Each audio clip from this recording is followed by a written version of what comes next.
기도하겠습니다. 하나님 아버지, 감사합니다.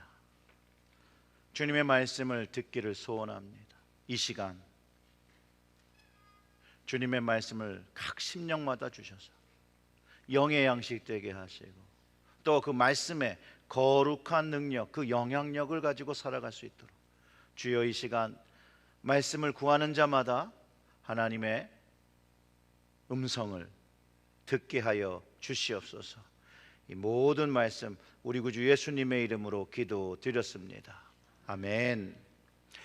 먼저 그 잠언 23장 25절의 말씀을 읽어드리겠습니다. 내 부모를 즐겁게 하며 너를 낳은 어미를 기쁘게 하라. 아멘.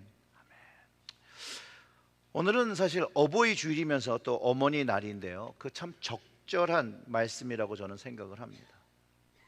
오늘 어머니의 날이죠. Happy Mother's Day. 이 땅의 어머니들과 또 우리 교회의 모든 어머니들께 특별히 감사를 드립니다. 특별히 오늘 이 주일 예배 드리시고 또 이후에 자신들의 부모님과 어머니 또 장모님께 잘하는 우선순위를 가지시고 마더스데이를 잘 보내시기를 부탁드립니다. 사랑하는 성도 여러분, 여러분들은 어머니 하면 떠오르는 것이, 가장 먼저 떠오르는 것이 무엇입니까? 어머니 하면 대전 지역에 있는 그 500명을 대상으로 이 질문을 했대요. 그랬더니 가장 먼저 떠오르는 단어가 사랑이었다고 합니다. 사랑. 그리고 두 번째 단어를 이제 물어봤는데, 두 번째 단어는 뭐였을까요? 좀 담대하게, 희생? 네, 맞습니다. 희생. 그러고 난 다음에 여러 가지 질문한다가 또 대학생들한테 이렇게 얘기를 했다는 거예요. 그러면 그 당신들의 그 핸드폰 안에 부모님 사진이 있느냐라고 질문을 했더니 몇 퍼센트의 학생이 있다라고 대답했을까요, 여러분? 몇 프로요? 30%. 굉장히 근접했습니다. 26%의 학생들만 부모님의 사진, 어머니 아버지 사진이 핸드폰에 있다라고 얘기합니다. 요즘 우리가 핸드폰으로 사진을 찍고 저장할 수 있어서 정말로 많은 사진이 핸드폰 안에 있습니다. 저도 말씀을 준비하면서 도대체 그럼 난 사진이 몇 장 있나 해가지고 세보니 6,000장 조금 넘게 이 안에 저장이 돼 있더라고요. 여러분들의 핸드폰 안에는 부모님의 사진, 어머니의 사진, 아버지의 사진, 장모님의 사진, 장인어른의 사진, 그런 사진이 저장되어 있습니까? 뭐 대답도 안 하시네요. 좀 확인해 보시길 바랍니다. 저는 그래도 또 제가 이런 얘기를 해야 되니까 제가 다 찾아봤어요. 찾아보니 부모님 사진도 있고 장인어른 사진도 있는데 장모님 사진이 없더라고요. 장모님 사진이 없어요. 좀 죄송한 마음이 들었습니다. 사랑하는 성도 여러분, 오늘 부모님과 또 장모님, 장인어른, 시아버지, 시어머니를 기억하고 감사하시는 시간을 보내시기를 꼭 부탁을 드립니다. 우리가 오늘날을 잘 살아가고 있는 건 첫째, 하나님의 은혜 맞습니다. 그리고 하나님의 영향력이죠. 그 다음에 둘째로는요, 우리 부모님의 은혜와 영향력으로 오늘 우리가 살고 있는 것입니다. 맞습니까? 물론 부모님의 영향력이 긍정적으로도 끼쳐지는 사람도 있겠지만 또 그것이 부정적으로 끼쳐지는 사람들도 분명히 있습니다. 근데 대부분의 긍정적인 영향력을 받죠. 정말 소수죠, 부정적인 영향을 받는 것. 그 대표적인 사람이, 부정적인 영향력을 받은 사람이 역사 속에서 누구인가 좀 찾아보니 누구였을까요? 히틀러였습니다. 히틀러. 김정한 목사님의 하나님을 가까이 하라라는 그 경건생활 365일 그 안에 담긴 글이 있는데 거기서 이것을 얘기하더라고요. 히틀러가 평소 싫어하는 것이 두 가지가 있었대요. 슬라이드 한번 눌러주세요. 하나는 유태인이고, 다른 하나가 여자였다라는 거예요. 히틀러가 싫어한 게. 그가 유태인을 싫어하는 것으로 인해서 인류 역사상 유례 없이 600만 명의 유태인을 살해하게 됩니다. 물론 여자와 함께 살죠. 거느리긴 하는데 사랑을 주거나 결혼한 일이 없이 평생 독신으로 살았습니다. 히틀러가 이렇게 된 이유가 이 부모님의 관계와 그의 영향력이라는 거예요. 그의 아버지가 상인이었더랍니다. 이쪽에서 물건 떼다가 이쪽에다 팔고, 이쪽에 물건 가져다가 이쪽에다 파는. 그래서 집에 나가면 한 달 또는 두 달 집을 많이 비우는 시간들이 너무 많았다라는 거예요. 그러다 보니 이 아버지의 어머니 관계가 좋아지지 않는 거죠. 너무 이 어머니가 외로움에 견디다 못해 바로 이웃에 사는 돈 많고 재력 있는 이 유태인과 불륜 관계를 맺었다라는 거예요. 어린 히틀러가 그것을 발견하고 그것도 알았어요. 어머니한테 그러지 말라고 눈물로 호소했다고 하나 그 어머니가 돌아서지 않았다라는 거예요.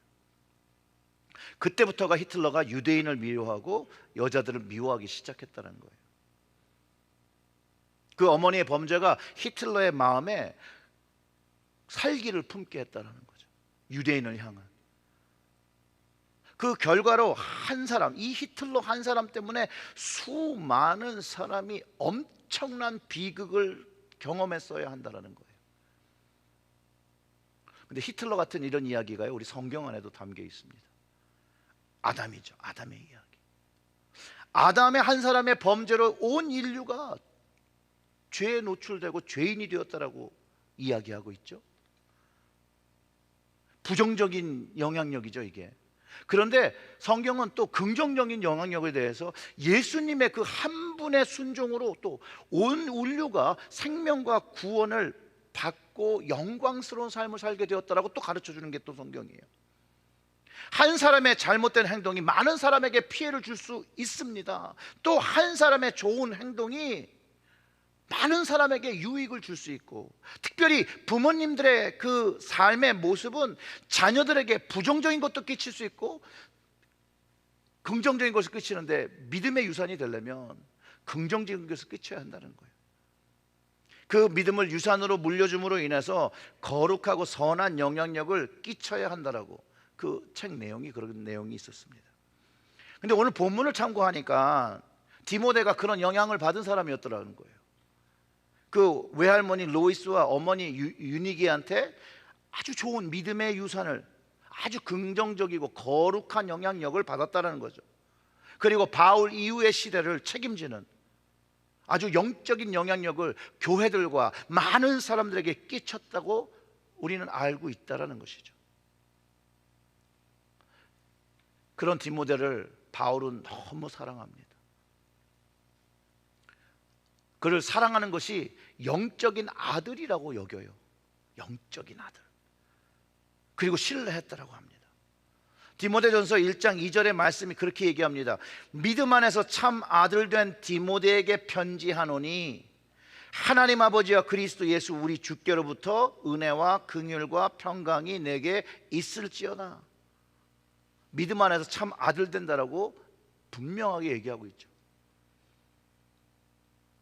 그리고 오늘 보면 디모데후서 1장 3절 5절에서 그 좋은 믿음이 그의 할머니, 외할머니부터 또 어머니로부터 전달된 거란 걸 얘기해요. 바울이 디모데를 위해서 기도하는데 이렇게 얘기합니다. 내가 밤낮 간구하는 가운데 쉬지 않고 너를 생각하여 청결한 양심으로 조상부터 섬겨온 오는 하나님께 감사하고 내 눈물을 생각하여 너 보기를 원함은 내 기쁨이 가득하게 하려 함이니 이는 내 속에 거짓이 없는 믿음이 있음을 생각함이라. 이 믿음은 먼저 내 외조모 로이스와 내 어머니 유니게 속에 있더니 내 속에도 있는 줄 확신하노라. 아주 바울이 디모데의 믿음을 신뢰했고 칭찬하고 있어요. 신약 성경 안에 바울이 쓴 서신이 9개가 있는데요, 그 9개 중에 6개에서 바울은 이 디모데의 이름을 언급하고 있다는 거예요. 그냥 단순히 좋아한 것뿐만 아니라 가장 친밀하고 가장 가까운 동역자의 관계를 가지고 있었다라는 거예요. 그리고 이렇게 젊고 믿음 좋은 사람이 어떻게 되었는지를 바울이 설명할 때 그 믿음이 외조모와 그 어머니부터 받은 것이라고 분명하게, 이 두 분이 그에게 거룩한 영향력을 끼친 것을 확인해 주고 있다는 거예요. 근데 이 두 분의 신앙이, 믿음이 얼마나 놀라운 거냐면, 이들의 삶은요 헬라권 문화 속에서 살고 있었다라는 거예요. 헬라권, 그리스 문화 속에서. 그런데 이 헬라권 문화 속에서 이 디모데가 믿음의 사람으로 잘 성장할 수 있도록 양육했다라는 거예요. 이방인들의 다양한 문화가 있었고 그 문화의 영향력이 아주 컸는데 순결한 믿음의 사람으로 잘 자라게 했다라는 거예요. 집안이 다 유대인이라서가 아니라 아버지는 헬라인이었어요. 가정에도 벌써 문화적 차이가 있잖아요. 그럼에도 불구하고 이 두 분의 믿음이 결국 디모데에게 거룩한 영향력, 그 믿음을 유산으로 주고 그들에게 있는 믿음이 이제 디모데에게도 있게 했다라고 바울이 기록하고 있는 거예요. 이들의 믿음 때문에 디모데가 예수 그리스도의 은혜와 구원을 경험하는, 그 구원을 경험하는 믿음을 가지고 있었다라는 거예요.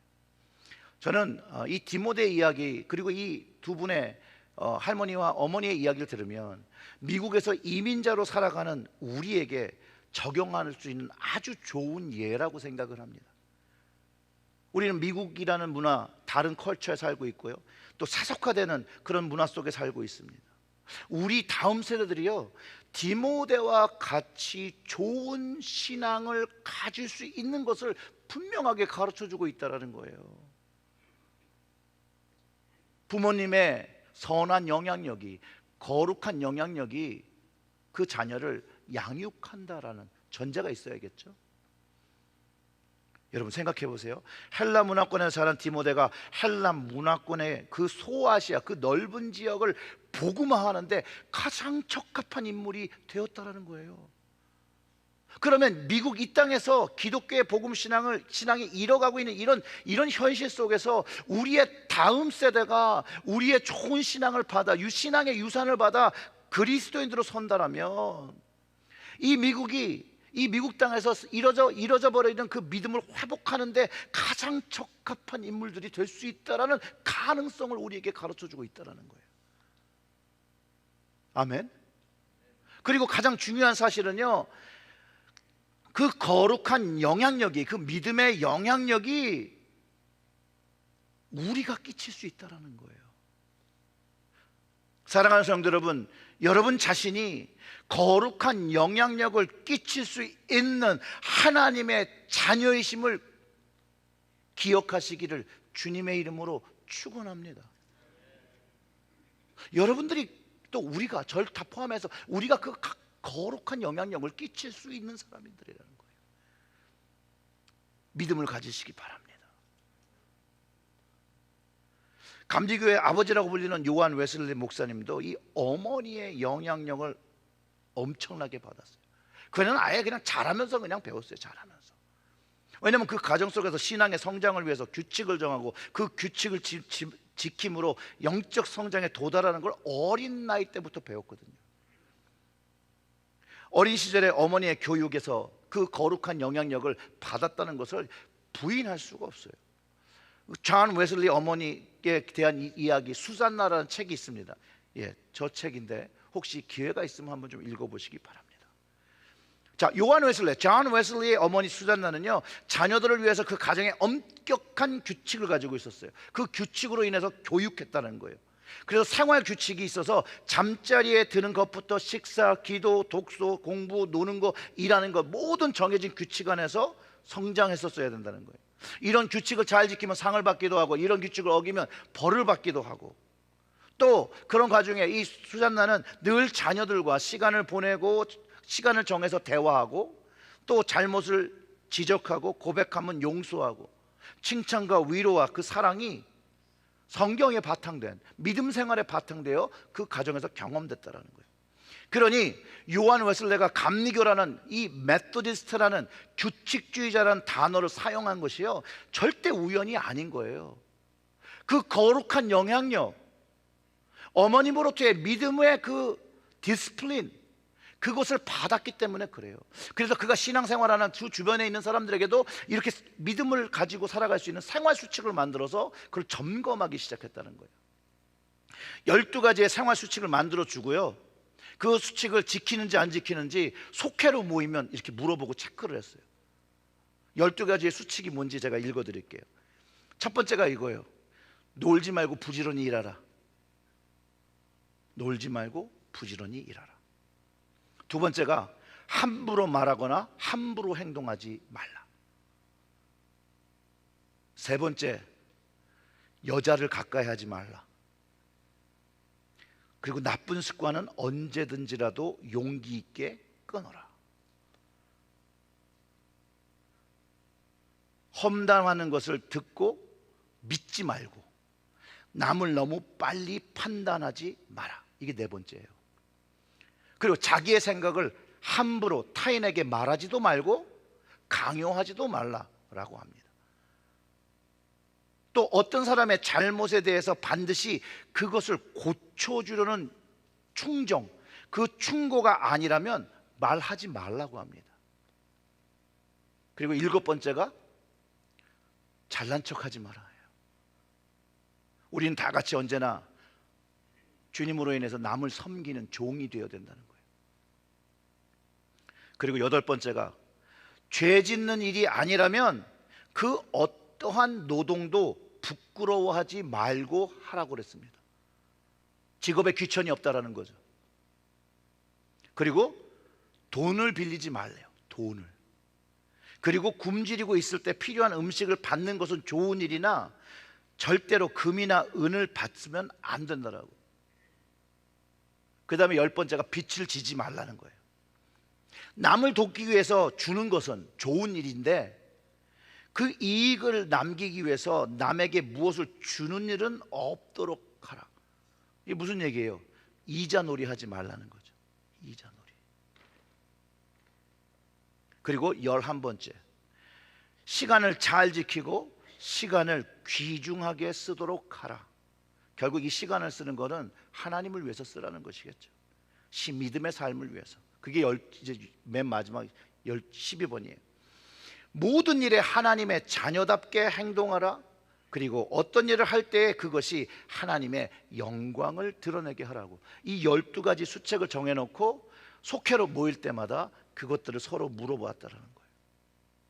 그러면 솔직하게 난 이게 안 됐어, 이게 안 됐어, 그러면 그 자리에서 함께 회개하고 다음번 모일 때는 우리가 이런 것들을 더 임프로브해서 증거를, 믿음의 성장의 증거를 가지고자. 그게 속회 때 하던 거예요. 속회 때. 물론 디모데가 이런 수칙을 가지고 자랐는지 알 수가 없죠. 그럼에도 불구하고 분명한 것은 그 어머니와 그 외할머니의 그 신앙의 영향을 받았다는 건 의심할 수 없다는 거예요. 또한 디모데는요, 영적 영향을 바울로부터 많이 받았다는 거예요. 그것을 통해서 우리는 오늘 말씀에서 알 수 있어요. 그 3, 4절의 그 관계를 보면 이렇다는 거예요. 바울이요, 디모데를 위해서 밤낮 간구해요. 밤낮. 그를 위해서 기도했대요. 그래서 3절에 내가 밤낮 간구하는 가운데 쉬지 않고 너를 생각하여 청결한 마음으로 조상부터 섬겨오는 하나님께 감사. 그러니까 이 디모데를 위해서 기도하고 생각하는 것 자체가 너무 하나님께 감사하다. 이렇게 좋은 사람이 나에게 동역자인 것을 하나님이 주셨다는 생각을 하고 감사한다는 것이죠. 그리고 그 4절을 보면 내 눈물을 생각하여 너 보기를 원하. 디모데도 막 눈물을 흘리고 있었어요. 감옥에 갇혀 있었으니까. 그러니까 바울만 기도한 게 아니에요. 디모데도 바울을 위해서 기도한 거예요. 그러면서 그런 관계에 있는 사람들이 만나는 거 너무 기쁜 거라는 거예요. 그래서 너 보기를 원하면 내 기쁨이 가득하게 하려 함이니.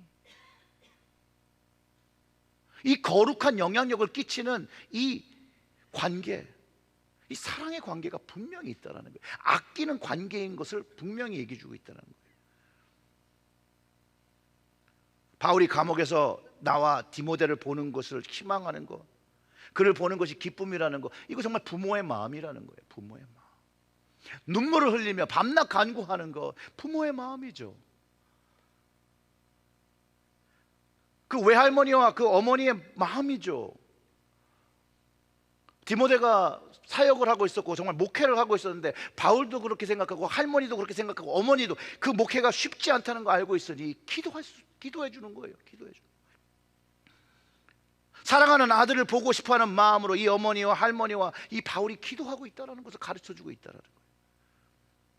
이런 모습을 보고 배운 디모데가 기도하지 않는 사람이겠습니까? 기도하는 사람이라는 거예요. 그가 배운 거룩한 영향력, 바로 기도 안에 있다는 거죠. 그러니 여러분, 우리가 한 번쯤 우리의 모습을 정말로 되짚어 보아야 하는 것은 우리 자녀들이요, 부모로부터 기도를 배운다는 사실을 인식하셔야 됩니다. 가정 안에서 그 기도의 모습이 보여질 때 자녀들이 그 기도함을 배우는 것이죠. 가정에 문제가 있을 때 기도하는 부모님들의 모습을 보며 그 자녀들도 자기의 인생 속에서 문제를 경험하면 무릎 꿇고 그 하나님, 기도의 대상이신 그 하나님과 주 예수 그리스도의 그분께 기도하지 않겠습니까? 말씀도 그렇죠. 그 가정에서 하나님의 말씀을 순종하시는 그 부모님들의 모습을 경험할 때 자녀들도 그 말씀의 능력을 경험하고 배우고, 그리고 그들이 성장해서 동일하게 하나님의 말씀을 가지고 그 능력을 가지고 그들의 삶을 헤쳐나가지 않겠습니까? 그리고 그들 역시도 그들이 경험한 거룩한 영향력을 자신과 자신과 가까운 사람들과 자신의 가정에 전하는 통로가 되어진다는 거예요. 바울이요, 목회하는 디모데에게 이런 것을 요구합니다. 지도자를 위해서 기도하라고 하였고, 목회하는 사람으로 선한 모습으로 살 것을 요구하였고, 예수 그리스도의 좋은 일꾼이 되어서 믿음의 말씀과 좋은 교훈으로 성도들을 양육하라고 가르쳐 줍니다. 그리고 저는 이 디모데가 이 바울의 영적 아버지의 말씀을 순종하여 사역했어요. 저는 확신해요.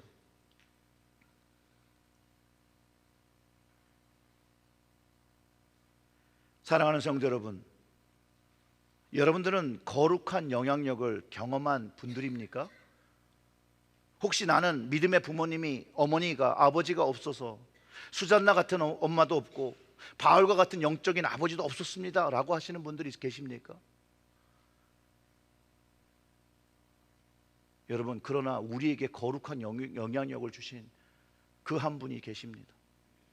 예수 그리스도. 우리의 부모님은 그런 거룩한 영향력을 우리에게 주지 못하였으나 쓸 수 있다라는 거예요.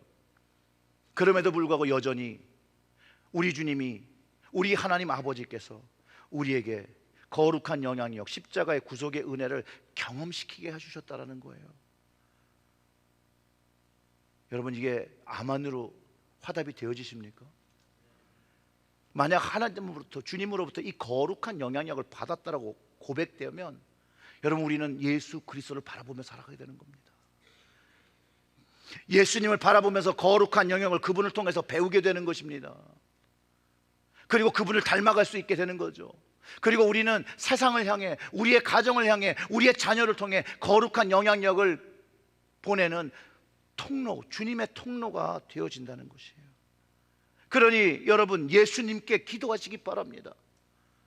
예수님을 바라보시길 바랍니다. 또 예수님의 말씀을 실천하며 순종하시기를 바랍니다. 로마서 5장 17절의 말씀은 우리가 받은 거룩한 영향력에 대해서 설명합니다. 한 사람의 범죄로 말미암아 사망이 그 한 사람을 통하여 왕노릇하였은즉 더욱 은혜와 의의 선물을 넘치게 받는 자들은 한 분 예수 그리스도를 통하여 생명 안에서 왕노릇하리로다. 아멘. 우리가 받은 거룩한 영향은 생명 안에서 왕노릇하는 것입니다. 은혜와 의의 선물을 우리는 받았습니다. 그리고 이제 우리가 그 거룩한 영향력을 전달하는 통로가 되어야 한다는 것이죠. 여러분들의 자녀들에게 우리가 주님으로부터 받은 은혜와 의의 선물을 유산으로 물려주시기를 부탁드립니다. 예수님으로부터 받은 생명의 복음을 전달하시기를 바랍니다. 사랑하는 성도 여러분, 우리는 예수 그리스도의 거룩한 영향력, 그 생명의 영향력을 받았고 이제 그것을 전하는 통로라는 것이에요. 이것을 잊어서는 안 되는 것이에요. 우리의 자녀들이 주님의 거룩한 영향력을 우리를 통해서 받아야 한다는 거죠. 또 그 받은 것을 다음 세대에게 전달하게 되는 그런 귀한 세대가 되어질 것이라는 거예요. 사랑하는 성도 여러분, 주님의 거룩한 영향력을 사모하시면서 이렇게 기도하시기를 바랍니다. 주 예수 그리스도 하나님의 아들이시여, 이 죄인에게 자비와 은혜를 베푸시고 주님의 거룩한 은혜와 사랑의 영향력을 전달하는 통로가 되어 우리의 자녀들이 좋은 믿음과 좋은 선한 영향력을 끼치며 이 땅에서 하나님의 영광을 드러내는 자녀들이 되게 해달라고 기도하시는 여러분들 되시기를 주님의 이름으로 축원합니다. 아멘. 기도하겠습니다. 하나님 아버지, 감사합니다. 오늘의 이 말씀, 하나님께서 우리에게 주신 그 거룩한 영향력이 우리의 심령에서 다시 한번 경험되게 하시고 그 영향력이 우리의 삶을 바꾸며 우리의 삶을 다시 거듭나게 하며 변화하게 하며 그 모든 그 변화가 거룩한 영향력으로 우리의 자녀들, 우리의 가정, 우리가 있는 그 곳곳에 전달되게 하여 주시옵소서. 하나님, 부족합니다. 그럼에도 불구하고 성령으로, 거룩한 성령으로 역사하여 주셔서 주의 거룩한 영향력을 전달하는 주의 통로 되게 하여 주시옵소서. 이 모든 말씀 우리 구주 예수님의 이름으로 기도드렸습니다. 아멘.